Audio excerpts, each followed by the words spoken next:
Friends, તમારું સ્વાગત છે મારા કિચનમાં.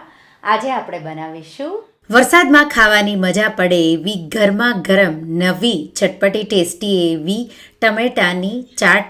ના લસણ ડુંગળી કે ના ચટણીઓની ઝંઝટ. બહુ ટેસ્ટી એવી. એકવાર બનાવશો તો વારંવાર બનાવો એટલી ટેસ્ટી લાગે છે.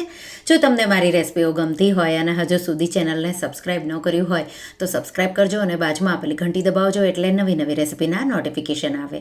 તો ચાલો બનાવીએ. આ રેસિપીમાં તમારે કોઈ ફરસાણ બહારથી નથી લાવવાનું, પણ જો તમારા પાસે ટાઈમ ન હોય તો પાપડી કે ગાંઠિયા તમે ઉપરથી સ્પ્રિંકલ કરી શકો.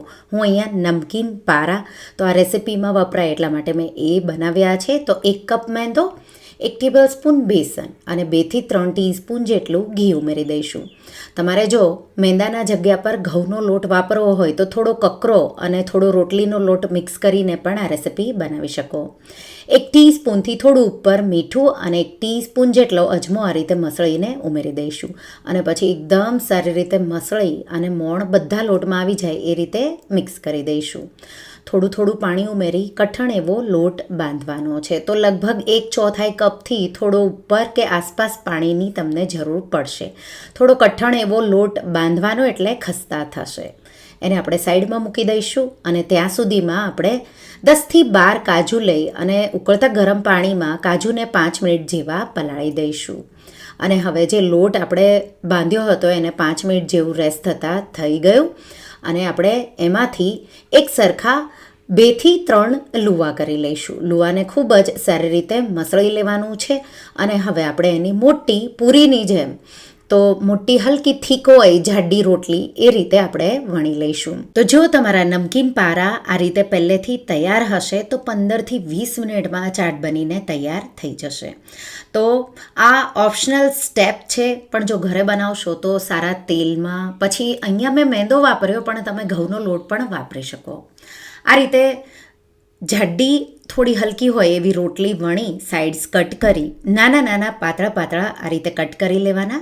અને પછી ક્રોસમાં આ રીતે ડાયમંડ શેપમાં નાના નાના આપણે શક્કરપારાની જેમ જ આ નમકીન પારા કટ કરીને રેડી કરી લઈશું. તો અહીંયા તમે ફરસી પૂરી બનાવી ફરસી પૂરીનો ચૂરો કરીને પણ આ રીતે આ જ રેસિપી વાપરી શકો. તો ડિપેન્ડ તમને કેવું જોવે એ રીતે. અહીંયા આ રેસિપીમાં તમે જો બનારસ જાઓ તો ચાટમાં આ રીતે નમકીન પારા આવા નાના નાના હોય છે, એટલા માટે મેં આવા બનાવ્યા છે.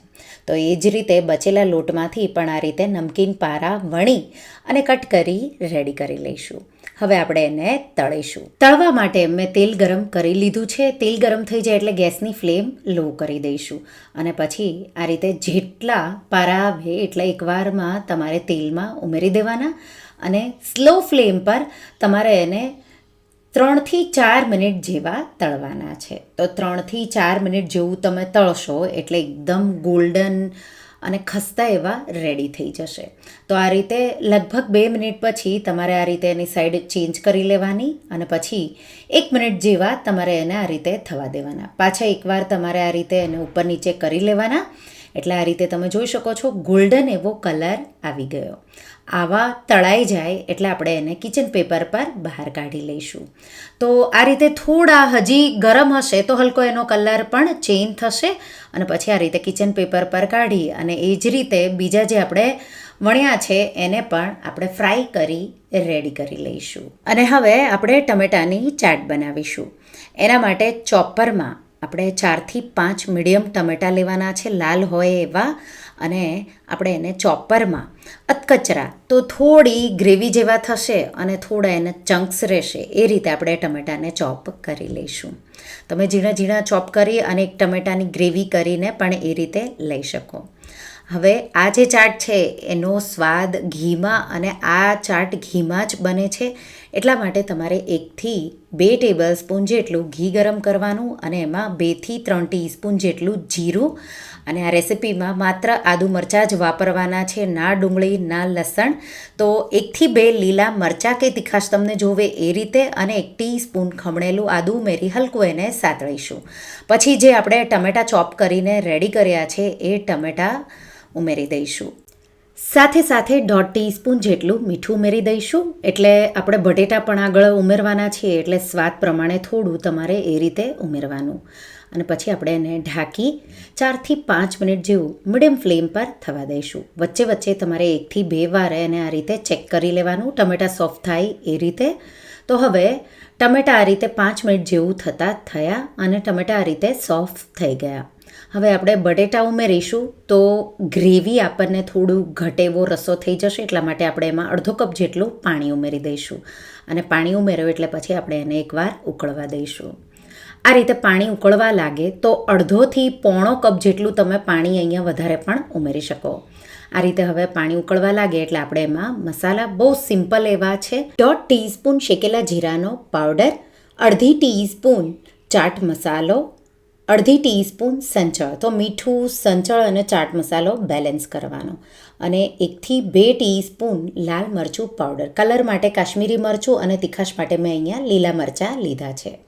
અને પછી રસો આ રીતે પાતળો હોય એમાં આપણે બાફેલું બટેટું આ રીતે ખમણીને ઉમેરી દઈશું. તો અહીંયા 2 બટેટા મેં બાફીને રેડી કર્યા હતા, એની છાલ ઉતારી બટેટાને તમારે આ રીતે ખમણી લેવાનું. નાના હોય તો 3 તમારે બાફેલા બટેટા ખમણીને ઉમેરી દેવાના. મિક્સ કરી દઈશું. અને હવે જે કાજુ આપણે પલાળ્યા હતા એની મેં થોડા પાણી સાથે એકદમ થીક એવી પેસ્ટ કરી. તો 10થી 12 કાજુની પેસ્ટ ઉમેરી દઈશું. મિક્સ કરી દઈશું. અહીંયા કાજુ સાથે તમે થોડો ખસખસ પણ ઉમેરી શકો. આ રેસીપીમાં ખસખસનો પણ બહુ સારો એવો ટેસ્ટ આવશે, તો એ આપણે છેલ્લે થોડું સ્પ્રિંકલ કરી દઈશું. અને એમાં થોડું પાણી 1/4 કપથી અડધો કપ જેટલું, અને એકદમ સારી રીતે આપણે એને થવા દઈશું. તો 1-2 મિનિટ જેવું હજી હું એને આ રીતે ઘી ઉપર આવી જાય ત્યાં સુધી આપણે થોડું એને થવા દઈશું. આ રીતે થઈ જાય એટલે આપણી ચાટ છે એ બનીને તૈયાર થઈ ગઈ. બહુ સિમ્પલ પણ ખૂબ જ ટેસ્ટી એવી આ લાગે છે. લીલા ધાણા ઉમેરી દઈશું અને નીચે ઉતારી લઈશું. અને સાઈડમાં જ આપણે એક શીરપ રેડી કરવાનું છે. એના માટે 1 કપ પાણીમાં 4થી 5 ટીસ્પૂન મેં બૂરું લીધું છે. તમે ગોળ પણ લઈ શકો અને સાકર લેવી હોય તો સાકર પણ લઈ શકો.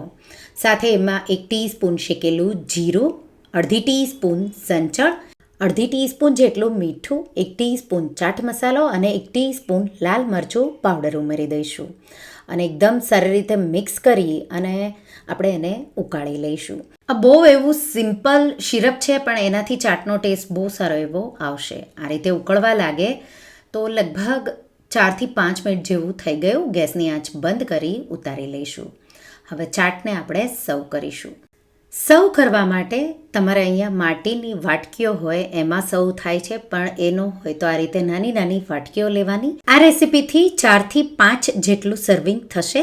તો આ રીતે વાટકીઓમાં ટમેટાની ચાટ પહેલાં આ રીતે સર્વ કરીશું અને એના પર જે આપણે શીરપ બનાવ્યું છે એ ઉમેરવાનું છે. તો આ ચાટ તમને ખાવામાં ડ્રાય ન લાગે એટલા માટે આ શીરપ એમાં હોય છે અને આવું પાતળું જ હોય છે. અને આ રીતે તમારે જેટલું તમને જોવે એટલું ઉમેરતા જવાનું અને ખાતા જવાનું. તો આ રીતે શીરપ પહેલાં તમારે સર્વિંગ કરો ત્યારે થોડું આ રીતે ઉમેરી દેવાનું. તો લગભગ મેં એમાં 1/4 કપ જેટલું ઉમેરી દીધું છે. અને એના પર આપણે ખસખસ આ રીતે ઉપરથી છાંટીશું. અને જો તમે નમકીન પારા બનાવ્યા હોય તો નમકીન પારા, એ ન હોય તો ગાંઠિયા, અને એ પણ ન હોય તો પાપડી જે શેવપૂરીની આવે એ પણ ચૂરો કરી ઉપર ઉમેરી શકો. તો તમારા પર છે, તમારે જે પણ ઉપરથી ટોપ કરવું હોય ટોપિંગ્સમાં એ તમે ઉમેરી શકો. અને આ ચાટ સિમ્પલ છે બનાવવાની. ટમેટાં ચોપ કરો, બટેટું ઉમેરો અને આવું શીરપ બનાવો. સિમ્પલ એવું. અને ઘરમાં કોઈ પણ ફરસાણ થોડું અમથું પડ્યું હોય તો એ છાંટી તમે 10થી 15 મિનિટમાં આ ચાટ બનાવી સર્વ કરી શકો. તો એકવાર આ ટમેટાની ચાટ ટ્રાય કરજો અને મને કમેન્ટમાં કહેજો કે તમને આ ફેમસ બનારસની ચાટની રેસીપી, એ પણ લસણ ડુંગળી વગર અને વરસાદમાં ગરમા ગરમ ખાવાની મજા પડે એવી બને છે. તો તમને આ રેસીપી કેવી લાગી મને કમેન્ટમાં જરૂરથી જણાવજો. અને હા, જો તમને આ રેસીપી ગમી હોય તો વિડીયોને લાઇક કરજો, શેર કરજો અને મારા ચેનલને સબસ્ક્રાઈબ કરજો.